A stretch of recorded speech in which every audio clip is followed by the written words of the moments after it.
శుక్లాంబరధరం విష్ణుం శశివర్ణం చతుర్భుజం ప్రసన్నవదనం ధ్యాయేత్ సర్వవిఘ్నోపశాంతయే. అగజానన పద్మార్కం గజాననమహర్నిశం అనేకదంతం భక్తానాం ఏకదంతముపాస్మహే. గురుర్బ్రహ్మా గురుర్విష్ణు గురుర్దేవో మహేశ్వరః గురుః సాక్షాత్ పరబ్రహ్మ తస్మై శ్రీ గురవే నమః. ఓం. ఈ వీడియోలో మనం ధనుర్మాసం ప్రత్యేకత తిరుప్పావైలోని 19వ పాశురాన్ని తెలుసుకుందాం. ఈ పాశురంలో ఆండాళ్ తల్లివారు ఎవరి గురించి వివరిస్తున్నారో, శ్రీకృష్ణ భగవాను ఏ విధంగా కొలుస్తున్నారో తెలుసుకుందాం. కుత్తు విలిక్కెరియ కొట్టుకాల్ కట్టిల్ మేల్ மெத்தென்ற பஞ்சயனயத்தின் மேலேறி கொத்தலர் பூங்குனல் நப்பின்னை கொரைமேல் வைத்து கிடந்த மலர் மார்பாவாய் திரவாய் மைத்தடஞ்சங்கினாய் நீ என்மனாலனை எத்தனை போதும் துயிலெலவொட்டாயிகான் எத்தன்னை ஏலும் பிரிவாத்தகில்லாயால் తత్తువమన్రు తగవేలోరెంబావాయ్. ఈ పాశురం యొక్క భావాన్ని చూద్దాం. గుత్తి దీపపు కాంతులు నలుదెసలా వెలుగులు ప్రసరించుచుండగా ఏనుగు దంతములచే చేయబడిన కోళ్లు గల మంచము మీద అందము, చలువ, మార్ధవము, పరిమళము, తెలుపులనే 5 గుణములు కలిగిన హంసతూలికా తల్పములపై పవలించియుండు గుత్తులు గుత్తులుగా వికసించిన పువ్వులచే అలంకరించబడిన శిరోజములు కలిగిన నీలాదేవి యొక్క స్తనములను తన విశాల వక్షస్థలముపై వైచుకొని పవలించియున్నవో స్వామి, నోరు తెరచి ఒక్క మాటైనను మాట్లాడకూడదా?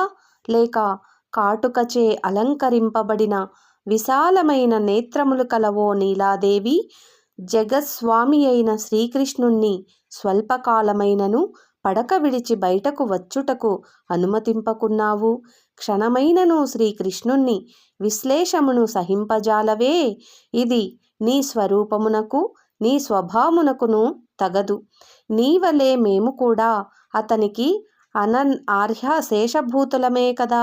కాన కరుణించి కొంచెం అవకాశమీయుము తల్లి.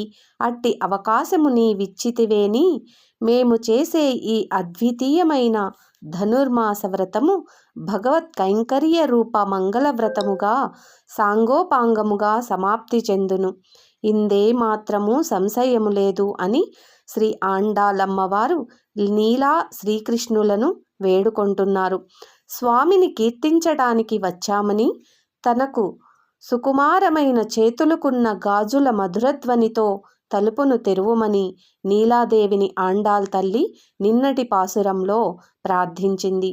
ఇప్పుడు ఈ మాలికలో ఆండాళమ్మగారి ప్రార్థన నాలకించి నీలాదేవి తలుపు తెరవబోగా మనవారికెదురుగా ముందు ఈమె ఉండరాదని శ్రీకృష్ణుడు ఈమెను తలుపు తెరవనీయక ఆమెను బిగ్గా కౌగిలించుకొని పడక నుంచి లేవనీయకయుండే శ్రీకృష్ణుణ్ణి మేల్కొల్పమని అతడు మాటాడకయుండగా అతనిని మేల్కొలుపు మమ్మాయని ఆండాళమ్మగారు నీలాదేవిని పదే పదే వేడుకుంటున్నారు.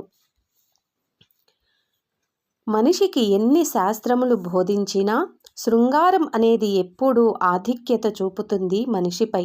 శృంగారం అనేది శరీరాన్ని క్షీణింపచేసేది, కానీ దాన్ని మనిషి ఇష్టపడతాడు. దైవం మీదికి దృష్టి వెడితే మన ఆత్మకు మంచిది. అయితే శృంగారంతో భక్తిని కలిపి కొన్ని స్తోత్రాలు మనకు కనిపిస్తాయి.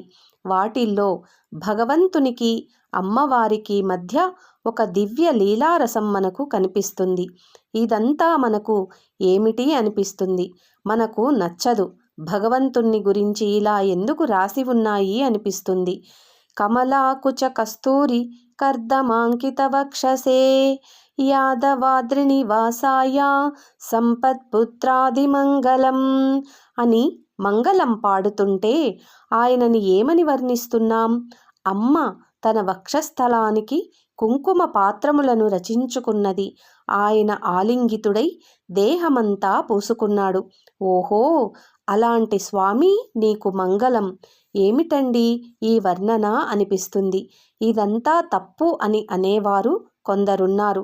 కానీ ఈ వర్ణనలు చెప్పేది జగత్ కారణమైన పరమాత్మను మరియు జగన్మాత అయిన అమ్మను.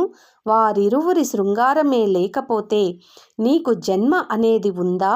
లోకంలో అమ్మ అందానికి నాన్న వశమైనప్పుడే కదా నీకు ఒక జన్మ అనేది లభించింది. కర్మభారం తొలగించుకోవటానికి ఒక అవకాశం ఏర్పడింది. అలాంటి అందాన్ని స్మరించని బ్రతుకు ఒక బ్రతుకేనా?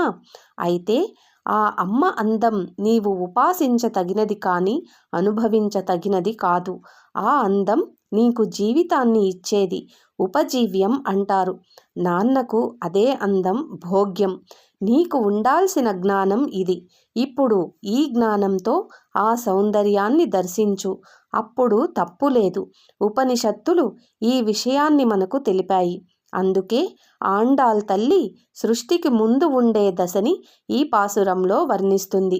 నిన్నటి రోజు అమ్మ లేచి తలుపు తెరుద్దామని అనుకుంది. కానీ అంతలోనే స్వామి తనెక్కడ చెడ్డవాణ్ణి అని అనుకుంటారేమోనని నేనే తెరుస్తాలే అని ఒక్కసారి అమ్మ చెయ్యి లాగేసరికి ఆవిడ ఆయన వక్షస్థలంపై వాలిపోయింది. ఆమె స్పర్శతో ఆయన ఒంటిపై స్పృహ కాస్త కోల్పోయాడు. ఆయన లేచి తలుపు తెరుద్దామని లేస్తుంటే ఇప్పుడు అమ్మ తనెక్కడ భక్తులకు దూరమవుతానేమోనని స్వామిని వదలలేదు. వీళ్ళు బయట నుండి గమనించి లోపల సన్నివేశాన్ని ఇలా పాడుతున్నారు. కుత్తు విలక్కెరియా, చుట్టూ గుత్తు దీపాలు వెలుగుతున్నాయి. ఆ దీపాలు అవి వెలుగుతూ పక్కన ఉన్న వాటిని కనిపించేట్టు చేస్తున్నాయి. అవే నీకన్నా ఉత్తములు కదమ్మా. నీవు తలుపు తెరవటం లేదు సరికదా, స్వామిని తలుపు తెరవనివ్వటం లేదు అన్నట్టుగా నిందలు మోపారు.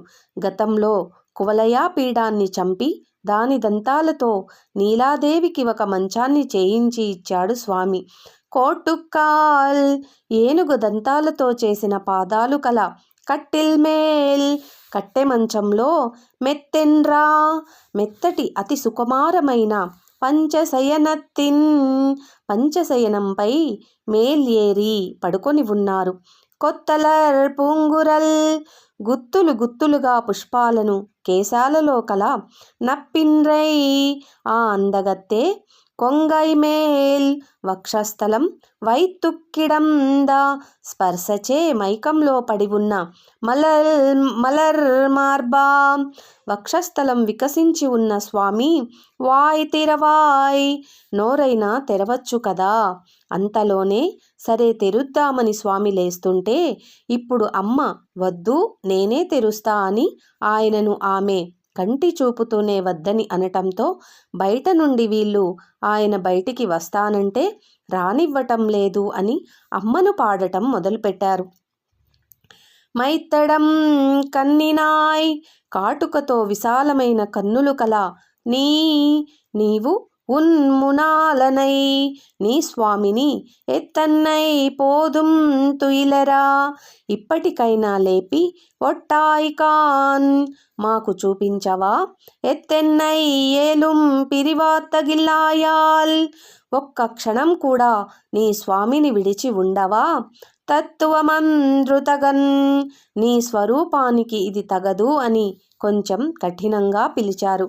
ఈ పాసురంలో ఆండాళ్ తల్లి నీలాదేవిని, శ్రీకృష్ణుణ్ణి, వారి ఇద్దరి మధ్య ఏదో శృంగారం నడుస్తుంది, నీవు స్వామిని రానివ్వటం లేదేంటమ్మా అని అమ్మవారిని, అమ్మవారు లేచి తలుపు తీస్తాను అని అంటుంటే శ్రీకృష్ణుడు రానివ్వలేదు అని శ్రీకృష్ణుణ్ణి, ఇద్దరిని కూడా ఒకరిని ఒకరు మీరు రానివ్వట్లేదు తలుపు తీయండి ఇప్పటికైనా అని చెప్తున్నారు ఆండాళ్ తల్లి.